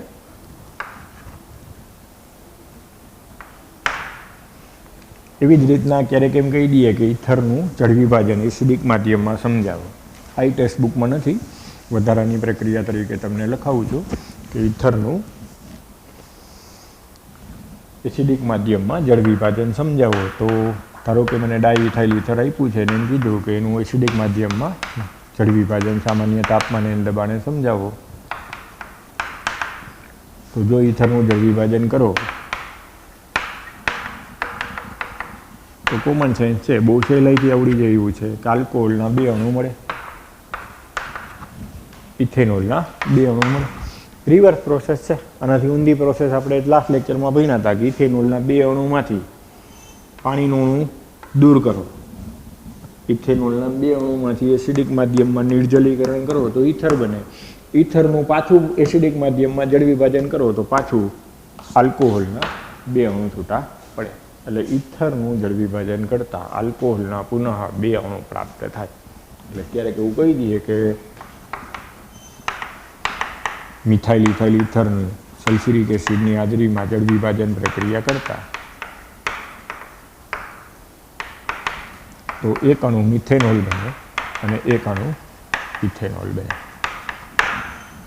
એટલે આ વસ્તુ યાદ રહીએ તો રાખો. ઘણી વાર શું છે આનો ઉપયોગ પરિવર્તનમાં કરી નાખે. અહીંયા એમ કહી દઈએ કે એ પ્રોડક્ટ, પછી એમ કહી દઈએ કે એની બીટા વિલોપન પ્રક્રિયા કરતા, એટલે અહીંયા ઇથેનોલ હતું તો બીટા વિલોપન પ્રક્રિયા કરતા ઇથિન મળે. પછી વળી પાછું એમાંથી કંઈક આગળ માગી લઈએ તો તમને જો પહેલી જ પ્રક્રિયા ના આવડતી હોય તો ન થાય. એટલે આ એક વધારાની માહિતી તરીકે એડ કરી દેજો કે ઇથરનું એસિડિક માધ્યમમાં જળ વિભાજન કરતા 2 અણુ આલ્કોહોલના પ્રાપ્ત થાય. બરાબર? ત્યાર પછી હવે એરાઇલ ઇથર માટેની પ્રક્રિયાઓ વિશિષ્ટ આપી છે કે જો એરાઇલ ઇથર હોય, એનિસોલ કે ફેનિટોલ જેવો એરાઇલ ઇથર હોય તો એમાં ફિનાઇલ કેન્દ્ર હોવાથી બેન્ઝીન જેવી ઇલેક્ટ્રોન અનુરાગી એરોમેટિક વિસ્થાપન પ્રક્રિયા પણ દર્શાવી શકે. જે રીતના આપણે ફિનોલનું નાઇટ્રેશન, ફિનોલનું સલ્ફોનેશન, ફિનોલનું ફિડેલક્રાફ આલ્કિલેશન, એસાઇલેશન આવું ભણ્યા હતા. તો એ જ રીતના અત્યારે હવે એમ કહી દઈએ કે એરાઇલ ઇથર એટલે કે એની સોલ છે, તો એમાંય તમે આવી બધી પ્રક્રિયાઓનો અભ્યાસ કરી શકો. કારણ કે ફિનાઇલ કેન્દ્ર હોવાથી, બેન્ઝિન રિંગ હોવાથી એ એરોમેટિક લાક્ષણિકતા ધરાવે, એટલે કે ઇલેક્ટ્રોન અનુરાગી એરોમેટિક વિસ્થાપન પ્રક્રિયાઓ દર્શાવી શકે. હા, એટલું આપણે શીખવું પડે કે આલ્કોક્સી સમૂહની સંસ્પંદન અસરને કારણે જે વિસ્થાપન થાય એ કયા સ્થાને થાય, ઓર્થો પેરા સ્થાને થાય કે મેટા સ્થાને થાય, આટલું એક વધારાનું શીખવું પડે. તો એ તો આપણે આની પહેલાંય ભણી ગયા છીએ, પાછું એકવાર રિપીટ કરીએ કે જ્યારે આલ્કોક્સી સમૂહ ફિનાઇલ કેન્દ્ર સાથે વિસ્થાપન થઈને જોડાય એક વિસ્થાપિત બેન્ઝીનમાં, ત્યારે હવે આલ્કોક્સી સમૂહ છે એ ધન સંસ્પંદન અસર દર્શાવશે. એટલે કે ઇલેક્ટ્રોન યુગ્મ કોના તરફ પસાર કરશે? ફિનાઇલ કેન્દ્ર તરફ. પરિણામે હવે એનું સંસ્પંદન સૂત્ર આવું મળે.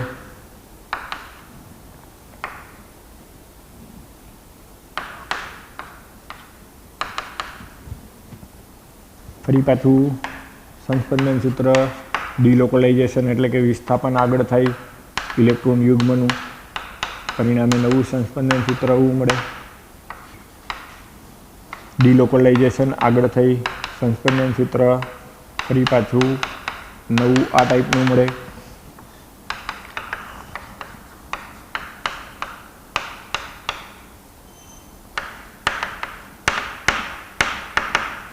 તો આ આખી સંસ્પંદન દરમિયાન આલ્કોક્સી સમૂહ ધન સંસ્પંદન અસર દર્શાવે, એટલે કે ફિનાઇલ કેન્દ્ર તરફ ઇલેક્ટ્રોન પસાર કરે, એટલે ઓર્થો પેરા અને ઓર્થો સ્થાને ઇલેક્ટ્રોન ડેન્સિટી વધે. ઇલેક્ટ્રોન ડેન્સિટી ઓર્થો પેરા અને ઓર્થો સ્થાને વધે ધન સંસ્પંદન અસરને કારણે. એટલે જે ઇલેક્ટ્રોન અનુરાગી આયન છે એ એરાઇલ ઇથરના ઓર્થો અને અથવા પેરા સ્થાને જોડાય, ઓર્થો પેરા વિસ્થાપિત નિપજ આપે. એટલે આમ આલ્કોક્સી સમૂહની હાજરીમાં જ્યારે ઇલેક્ટ્રોન અનુરાગી વિસ્થાપન પ્રક્રિયા થાય ત્યારે ઓર્થો પેરા નિર્દેશક અસર ધરાવતી પ્રક્રિયાઓને કારણે ઓર્થો પેરા વિસ્થાપિત નિપજો મળે.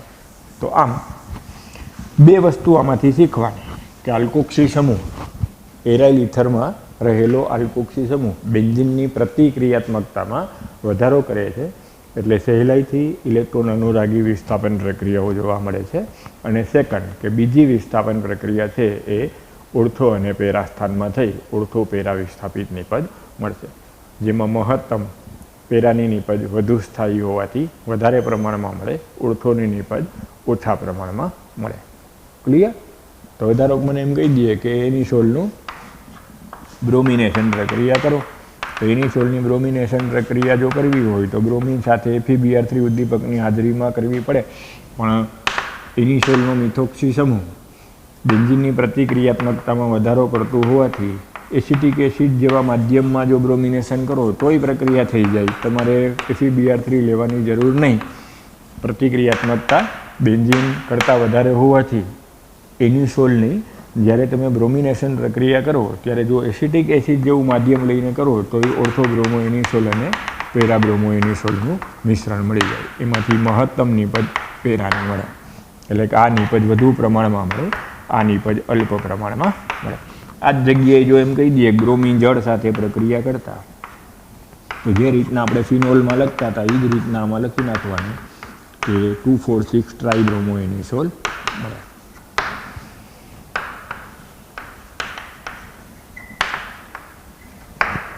બરાબર? આ જ રીતના જો એનિસોલનું નાઇટ્રેશન કરો તો ઓર્થો નાઇટ્રો એનિસોલ અને પેરા નાઇટ્રો એનિસોલનું મિશ્રણ મળે. એમાંય મુખ્ય નિપજ કઈ મળે? પેરા નાઇટ્રો એનિસોલ વધારે મળે, ઓર્થો નાઇટ્રો એનિસોલ ઓછા પ્રમાણમાં મળે. આવી જ રીતના જો એમ કહી દઈએ કે એનિસોલનું ફિડેલક્રાફ એસાઇલેશન કરતા તો એનિસોલનું જો ફિડેલક્રાફ એસાઇલેશન કરો તો નિર્જળ એલ્યુમિનિયમ ક્લોરાઇડની હાજરીમાં મિથાઇલ ક્લોરાઇડ સાથે કાર્બન ડાયસલ્ફાઇડ જેવા દ્રાવકની હાજરીમાં પ્રક્રિયા કરો તો ઓર્થો સ્થાને મિથાઇલ સમૂહ દાખલ થઈ અને પેરા સ્થાને મિથાઇલ સમૂહ દાખલ થઈ ઓર્થો મિથાઇલ અને પેરા મિથાઇલ એનિસોલનું મિશ્રણ મળે. આમાંય મુખ્ય નિપજ કઈ મળે? પેરા મિથાઇલ એનિસોલ મળે, ઓર્થો મિથાઇલ એનિસોલ અલ્પ પ્રમાણમાં મળે. બેન્ઝીન કરતાં આ પ્રક્રિયા નીચા તાપમાને કરવી પડે. બહુ ઊંચા તાપમાનની જરૂર નહીં, કારણ કે એનિસોલની હાજરીમાં પ્રતિક્રિયાત્મકતા બેન્ઝીનની સરખામણીએ ખૂબ જ વધારે જોવા મળે. બરાબર. આવી જ રીતના ફ્રીડલ ક્રાફ્ટ એસાઇલેશન કરો તો મહત્તમ નિપજ પેરા સ્થાનની મળે.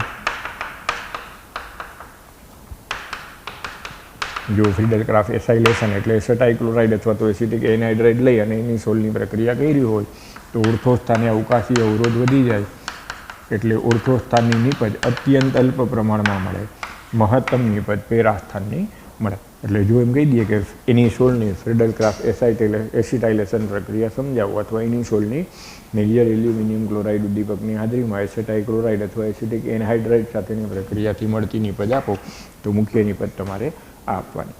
આનું નામ આપવું હોય તો આ રીતના આપી શકાય. 1 ફિનાઇલ, ફિનાઇલમાં પાછું ચોથા સ્થાનમાં મિથોક્સી એટલે 1,4 methoxy phenyl ethane 1 one, 1,4 methoxy phenyl ethane 1 one. આ નિપજ અત્યંત અલ્પ પ્રમાણમાં મળે. આ નિપજનું નામ આપવું હોય તો આમ આપવાનું 1,2 મિથોક્સી ફિનાઇલ ઇથેન 1 ઓન. આ ગૌણ નિપજ થાય, આ મુખ્ય નિપજ થાય. એટલે આ બધું તો રિપીટેશન છે. બેન્ઝીનની પ્રક્રિયાઓ જે આપણે ભણ્યા છીએ, આવી જ રીતના એરાઇલ હેલાઇડની પ્રક્રિયા ભણ્યા હતા, આવી જ રીતના ફિનોલમાં ભણ્યા હતા કે ફિનાઇલ કેન્દ્ર અથવા તો એરોમેટિક રિંગ હોવાથી ઇલેક્ટ્રોન અનુરાગી વિસ્થાપન પ્રક્રિયાઓ આપશે. ક્લિયર? પણ ખાલી બે વસ્તુ આમાં વધારાની એડ કરીને વાંચવાનું કે એક તો બેન્ઝીનની સરખામણીએ એનિસોલની ઇલેક્ટ્રોન અનુરાગી વિસ્થાપન પ્રક્રિયા પ્રત્યેની પ્રતિક્રિયાત્મકતા વધારે હશે ધન સંસંદન અસરને કારણે, અને સેકન્ડ કે એનિસોલ અથવા તો આલ્કોક્સી બેન્ઝીનનો જે આલ્કોક્સી સમૂહ છે એ સેકન્ડ બીજું વિસ્થાપન ઓર્થો અને પેરા સ્થાને દર્શાવશે. સંસ્પંદન સૂત્ર વ્યવસ્થિત રીતના દોરીને એક વખત સમજી લેવાનું. ક્લિયર? સમજાય છે? તો અહીં સુધીનું આજ રાખો. અહીં સુધી વાંચીને આવજો. મોટાભાગનું જે પાઠમાં ભણાવવાનું હતું આપણે સાથે સાથે એક્સ્ટ્રા સહિતનું એ મેં ભણાવી દીધું. હજી એ 2-3 પોઈન્ટ છે એ પાછા આવતીકાલે તમને શીખડાવીશ. આલ્કોહોલનું ઔદ્યોગિક ઉત્પાદનમાં આપણે આ મિથેનોલ અને ઇથેનોલનું ઔદ્યોગિક ઉત્પાદન મેં તમને હોમવર્કમાં વાંચવા માટે આપ્યું હતું. એ કાલે થોડું ઘણું ભણાવી અને 1-2 પોઈન્ટ હજી કેવા છે એ કહી દઈ. બરાબર? તો હવે આખો પાઠ વ્યવસ્થિત રીતના એકવાર જોઈ લેવાનો. આજે જે લેક્ચરમાં HI સાથેની પ્રક્રિયા એટલે કે હેલોજન એસિડ સાથેની જે પ્રક્રિયા ભણાવી છે એ મોસ્ટ ઇમ્પોર્ટન્ટ વ્યવસ્થિત રીતના લખી સમજીને તૈયાર કરી લેવાની થશે. હવે જે મને ક્વેરી આવી હતી 2-3 ક્વેશ્ચનની એ ક્વેરી સોલ્વ કરાવીને પછી લેક્ચર પૂરું કરું છું. તો જે ક્વેશ્ચન પેપરમાં ક્વેશ્ચન મને આવ્યા છે એમાં સૌથી પહેલો ક્વેશ્ચન 11મો આવ્યો છે.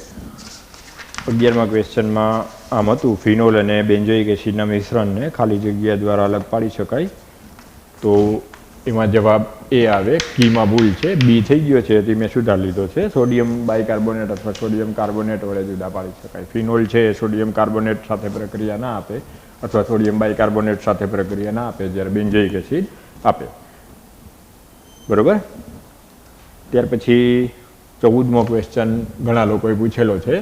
તો 14મા ક્વેશ્ચનમાં પ્રશ્ન આમ છે કે આપેલું સંયોજન છે એની મંદ સલ્ફ્યુરિક એસિડની હાજરીમાં પ્રક્રિયા કરો તો મળતી નિપજ એ મુખ્ય નિપજ જણાવો. તો આલ્કોહોલની એસિડિક માધ્યમમાં પ્રક્રિયા કરો એટલે નિર્જલીકરણ પ્રક્રિયા થઈ અને આલ્કીન બને. એટલે હવે સૌથી પહેલા તબક્કામાં કાર્બકેટાયન બને. તો પ્રાથમિક કાર્બકેટાયન છે એ તૃતીય કાર્બકેટાયન કરતાં આ કાર્બકેટાયન દ્વિતીયક છે એ તૃતીય કાર્બકેટાયન કરતાં અસ્થાયી હોય એટલે પુનઃરચના થઈ મિથાઇલ સમૂહનું સ્થાનાંતરણ થાય. મિથાઇલ સમૂહનું સ્થાનાંતરણ થાય એટલે હવે તૃતીયક કાર્બકેટાયન બને જે દ્વિતીયક કરતાં વધારે સ્થાયી હોય. હવે વિપ્રોટોનેશન થાય, પ્રોટોનનો અણુ દૂર થાય અને દ્વિબંધ આવે એટલે મુખ્ય નિપજ આ મળશે CH3 twice, C double bond C, CH3 twice. એટલે મુખ્ય નિપજ માંગી છે તો આ મુખ્ય નિપજ લખવાની થાય. પહેલા દ્વિતીય કાર્બકેટાયન બને, દ્વિતીય કાર્બકેટાયન પુનઃરચનાથી તૃતીય કાર્બકેટાયનમાં રૂપાંતરિત થાય. એ તૃતીય કાર્બકેટાયન બન્યો એ પછી વિપ્રોટોનેશન, પહેલાં H+ દાખલ થયો હવે H+ દૂર થાય અને પરિણામે કાર્બન કાર્બન વચ્ચે દ્વિબંધ આવે. તો મુખ્ય નિપજ માંગી છે એટલે આ ઓપ્શન લખવાનો થાય. ત્યાર પછી 18મો ક્વેશ્ચન ઘણાએ પૂછ્યો છે. એ ક્વેશ્ચન સારો, સરસ ક્વેશ્ચન છે કે આ પ્રકારે દ્વિતીયક બ્યુટાઇલ આલ્કોહોલ આપ્યો છે. આ દ્વિતીયક બ્યુટાઇલ આલ્કોહોલનું જો નિર્જલીકરણ કરો એસિડિક માધ્યમમાં તો પ્રક્રિયાને અંતે નિપજ એફ મળે છે. તો નિપજ એફ મળે એમાં આલ્કિન બને, એમાં 2 શક્યતા હોય. 2 બ્યુટી નહીં મળે અને 1 બ્યુટી નહીં મળે. બીટા વિલોપન પ્રક્રિયા થાય ત્યારે OH આલ્ફા કાર્બન ઉપરથી દૂર થયો હોય તો બીટા કાર્બન ઉપરથી અહીંથી એ જઈ શકે ને અહીંથી એ જઈ શકે. જો અહીંથી જાય તો નિપજ મુખ્ય 2 બ્યુટીન હોય, અહીંયાથી દૂર થાય તો 1 બ્યુટીન હોય. બ્યુટ 2 ઇનમાં પાછી 2 નિપજ શક્ય બને, સીસય બને અને ટ્રાન્સય બને. એટલે સીસ ટ્રાન્સ 2 બ્યુટ 2 ઇન અને 1 બ્યુટ 1 ઇન એટલે ટોટલ કેટલા બંધારણ એફના શક્ય બને? 3. આગળ ન વાંચ્યું હોય તો એ તમને જવાબ આવડી જાય કે 3 બંધારણ શક્ય બને. બ્યુટ 2 ઇનના 2 સમઘટકો અને બ્યુટ 1 ઇનનો 1 સમઘટક. ફરી પાછું આગળ એમ કીધું કે આ જે નિપજો મળી એનું બ્રોમિનેશન કરતાં જે ડાયબ્રોમો વ્યુત્પન્ન બને છે એની 5 નિપજો શક્ય બને. તો 5 નિપજો કઈ શક્ય બને એ જો તમારે પાછું આગળ વિચારવું હોય તો આમ વિચારી શકો. બ્યુટ 2 ઇનનું જ્યારે બ્રોમિનેશન કરો CCl4ની હાજરીમાં ત્યારે 3 નિપજ આ મળે. એક મેસો ડાયબ્રોમો બ્યુટેન, એક રેસેમિક મિશ્રણ, H આ બાજુ Br આ બાજુ, H આ બાજુ Br આ બાજુ, એક એનું પ્રતિબિંબી એટલે 3 નિપજ આ મળી. CH3 CHBr CHBr અને CH3 આ બ્યુટ 2 ઇનનું મેં બ્રોમિનેશન કર્યું એટલે 2,3 ડાયબ્રોમો બ્યુટેન બન્યું. 2,3 ડાયબ્રોમો બ્યુટેનમાં 2 કિરાલ કાર્બન છે એટલે 4 સમઘટકો મળવા જોઈએ, પરંતુ મિથાઇલ સમૂહ છેડામાં સરખો છે એટલે એક મેસો બને એટલે ટોટલ સમઘટકો કેટલા મળે? 3. આવું મેં તમને આગળ શીખવાડી દીધું હતું. એટલે 3 સમઘટકો મળ્યા. ટ્રાન્સમાંથી મેસો મળે અને સીસમાંથી રેસેમિક મિશ્રણ મળે. એટલે 3 પ્રોડક્ટ બ્યુટ 2 ઇનમાંથી મળી. હવે બ્યુટ 1 ઇનનું જ્યારે તમે બ્રોમિનેશન કરો એટલે વળી પાછો એક બ્રોમિન અહીંયા આવે ને એક બ્રોમિન અહીંયા આવે તો એમાં આ કાર્બન કિરાલ થાય, કારણ કે એક ઇથાઇલ સમૂહ, એક બ્રોમિન, એક હાઇડ્રોજન ને એક આ મિથાઇલ બ્રોમાઇડ. એટલે વળી પાછા આમાંય પાછા કેટલા સમઘટકો મળે? 2, એક ડેક્સ્ટ્રો ને એક લીવર. એટલે ટોટલ કેટલી અવકાશીય સમઘટકોની નિપજ મળી? 5 અવકાશીય સમઘટકોની નિપજ મળી. એટલે આ જે વાક્ય છે એમાં કોઈએ મને એવું પૂછ્યું હતું કે 5 નિપજો કેમ શક્ય બને? તો 5 નિપજો આમ શક્ય બને. બ્યુટ 2 ઇનના 3 અવકાશીય સમઘટકો અને બ્યુટ 1 ઇનના બ્રોમિનેશનથી જે મળે એ 2 અવકાશીય સમઘટકો ડેક્સ્ટ્રો અને લીવો, કારણ કે એમાં એક કિરાલ કાર્બન છે એટલે આમ ટોટલ અવકાશીય સમઘટકો કેટલા થાય? 5. બરાબર. પણ આપણને આ 5નું નથી પૂછ્યું, આપણને એફમાં પૂછ્યું હતું કે એફમાં કેટલી નિપજો શક્ય બને? તો એફમાં 3 નિપજ શક્ય બને. એક બ્યુટ 1 ઇન, એક બ્યુટ 2 ઇન, બ્યુટ 2 ઇનમાં પાછા 2 સીસ અને ટ્રાન્સ એટલે ટોટલ 3 સમઘટકો મળશે. 18માં પછી 21મો પ્રશ્ન કોઈએ મને પૂછ્યો હતો કે નીચેનામાંથી કયા સંયોજનમાંથી ટ્રાઇબ્રોમો વ્યુત્પન્ન શક્ય બને? 4 ઓપ્શન આપ્યા છે ને એમ પૂછ્યું છે કે નીચેનામાંથી શેમાં ટ્રાઇબ્રોમો વ્યુત્પન્ન શક્ય બને? તો પેલું ઓપ્શન છે એ તો આવશે જ નહીં, કારણ કે બેન્ઝાઇલ આલ્કોહોલ છે. આલ્કોહોલનું બ્રોમિનેશન કરીને 2,4,6 ટ્રાઇબ્રોમો ન બને, એ તો ફિનોલમાંથી બને એટલે આ ઓપ્શન ના આવે. ફિનોલનું બ્રોમિનેશન કરીએ તો બને, આ તો બેન્ઝાઇલ આલ્કોહોલ છે એટલે આનું તો ટ્રાઇબ્રોમો વ્યુત્પન્ન મળે જ નહીં એટલે આ કેન્સલ કરો. આ ફિનોલિક છે પણ આના ઓર્થો સ્થાનમાં મિથાઇલ છે એટલે હવે આના 2 સ્થાન જ ખાલી છે, એક ઓર્થો સ્થાન ને એક પેરા સ્થાન. એટલે OHના ઓર્થો સ્થાનમાં બ્રોમિન આવી શકે ને અહીંયા બ્રોમિન આવી શકે તો ડાયબ્રોમો વ્યુત્પન્ન બને, ટ્રાઇબ્રોમો ના બને. આ લ્યો તો આના 2 ઓર્થો સ્થાન અને એક પેરા સ્થાન ત્રણેય ખાલી છે એટલે આનું બ્રોમિનેશન કરો બ્રોમિન જળ વડે તો ટ્રાઇબ્રોમો વ્યુત્પન્ન મળી શકે. અહીંયા 2 જગ્યાએ બ્રોમિન ઓર્થો સ્થાનમાં અને પેરા સ્થાનમાં એટલે આ એક શક્યતા રહીએ કે મેટાક્રેસોલનું બ્રોમિન જળ વડે બ્રોમિનેશન કરો તો ટ્રાઇબ્રોમો વ્યુત્પન્ન બને. પેરાક્રેસોલ એ ઓપ્શન નહીં આવે કારણ કે 2 ઓર્થો સ્થાન ખાલી છે, પણ પેરા સ્થાનમાં મિથાઇલ સમૂહ છે એટલે ડાયબ્રોમો વ્યુત્પન્ન બને પણ ટ્રાઇબ્રોમો વ્યુત્પન્ન ના બને. એટલે આમ એક જવાબ આવશે મેટાક્રેસોલનું જો બ્રોમિન જળ વડે બ્રોમિનેશન કરો, પ્રત્યક્ષ બ્રોમિનેશન કરો તો ટ્રાઇબ્રોમો વ્યુત્પન્ન બની શકે. પેલું તો આલ્કોહોલ છે એટલે એ તો નીકળી જ જશે. હવે આ ફિનોલિક સંયોજન 3 છે એમાંથી વિચારવાનું, તો 3 ફિનોલિક સંયોજનમાંથી આ ફિનોલિક સંયોજન આવે. આ જ ક્વેશ્ચન આવો પૂછી શકે આવી રીતના અધિઅગ્રો બનાવવો હોય તો. JEEમાં માનો કે આવું પૂછ્યું C7H8O ના શક્ય વ્યુત્પન્નોમાંથી એવું વ્યુત્પન્ન પસંદ કરો જે ટ્રાઇબ્રોમો નિપજ આપી શકે. તો C7H8Oમાં એક શક્યતા બેન્ઝાઇલ આલ્કોહોલની હોય, એક શક્યતા એનિસોલની હોય, એક શક્યતા ક્રેસોલની હોય, ઓર્થો, મેટા અને પેરા. તો જો ફિનોલિક સંયોજન કીધું હોય તો મેટા ક્રેસોલ લખવાનું થાય, નહીં તો આ બે આવી શકે. એનિસોલની બ્રોમિન જળ વડે પ્રક્રિયા કરો તો એ ટ્રાઇબ્રોમો એનિસોલ બની શકે, અને મેટા ક્રેસોલનું બ્રોમિન જળ વડે બ્રોમિનેશન કરો તો એ ટ્રાઇબ્રોમો વ્યુત્પન્ન બને. પણ બ્રોમિન જળ આપેલું હોવું જોઈએ.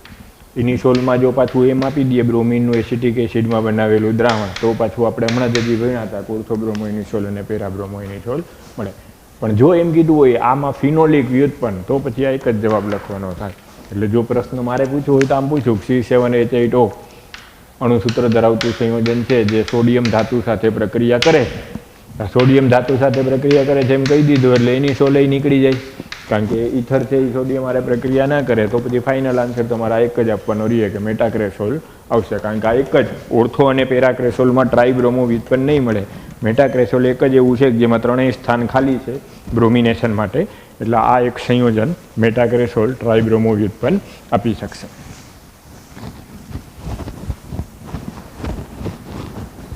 ત્યાર પછી 29મો ક્વેશ્ચન ઘણા લોકોએ પૂછેલો હતો કે નીચેનામાંથી કયું સંયોજન કેલ્શિયમ ઓક્સાઇડ અને NaOH સાથે પ્રક્રિયા કરતા ફિનોલ વ્યુત્પન્ન આપે, ફિનોલ નિપજ તરીકે આપે. તો સોડા લાઇમ લખ્યું છે,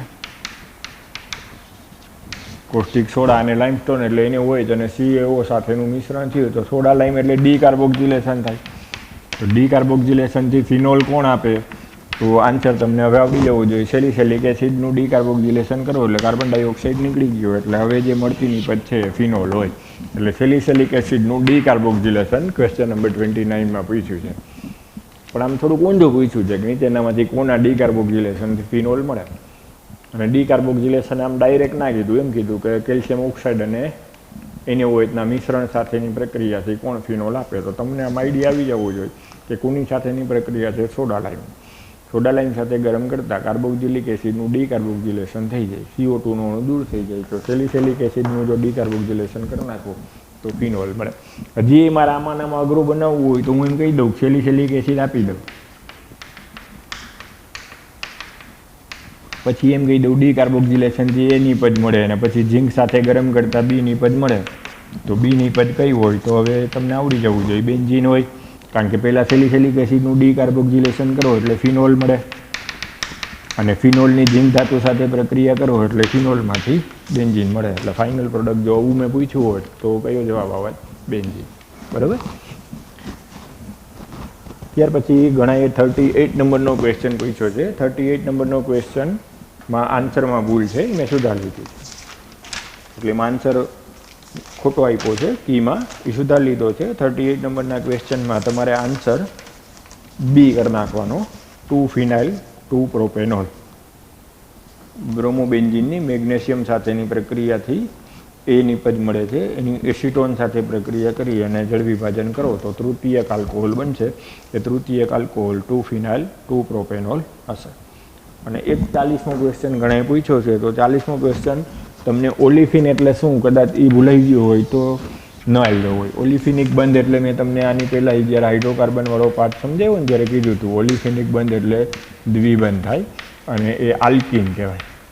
એટલે ઘણીવાર આલ્કિન શબ્દ ના લખ્યો હોય ને એમ લખ્યો હોય ઓલિફિનિક દ્વિબંધ ધરાવતું, એટલે તમારે એનું સમાનાર્થી શું વાંચીને ચાલવાનું? આલ્કિન. તો પ્રશ્ન આમ પૂછ્યો છે કે એક કાર્બનિક સંયોજનને ઊંચા તાપમાને કોપર પરથી પસાર કરતા આલ્કિન આપે છે, તો આ સંયોજન કયું હોય? તો આપણે ટેક્સ્ટબુક રિલેટેડ આપણી ટેક્સ્ટબુક રિલેટેડ ક્વેશ્ચન થયો. નીટમાં આવો ક્વેશ્ચન હવે જો ટેક્સ્ટબુક રિલેટેડ પેપર કાઢતા હોય તો આવી શકે.